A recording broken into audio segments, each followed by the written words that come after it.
Yaylardan Tuna'ya Kızılçin'le arası var. Düştük kara sevdaya, loy loy gönül güzel yarası var. Düştük kara sevdaya, loy loy gönül güzel yarası var.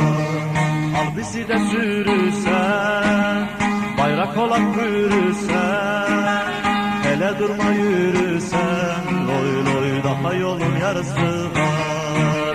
Hele durma yürürsen, loy loy daha yolun yarısı var.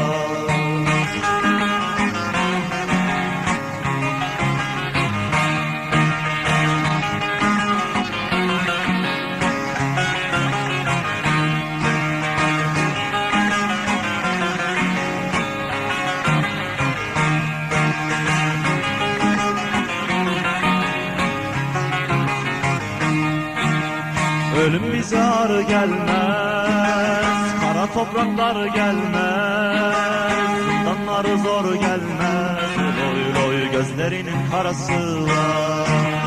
Zindanları zor gelmez, loy loy gözlerinin karası var. Başka nizam istemem, yurtta tasa istemem, yasamasa istemem, loy loy milletimin böresi var. Yasamasa istemem, loy loy ulu Türk'ün böresi var.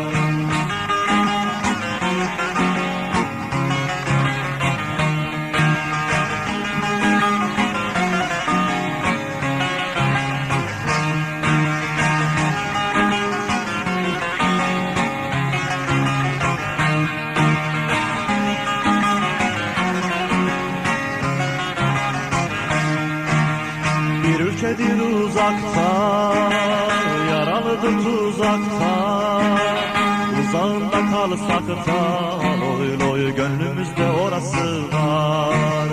Uzağında kalsak da, loy loy gönüllerde orası var. Ele surata asacak, zalime kan kusacak, sanma böyle susacak, loy loy fırtınası borası var. Sanma böyle susacak, loy loy fırtınası borası var. Sanma böyle susacak, loy loy fırtınası borası var. Sanma böyle susacak, loy loy her şeyin bir sırası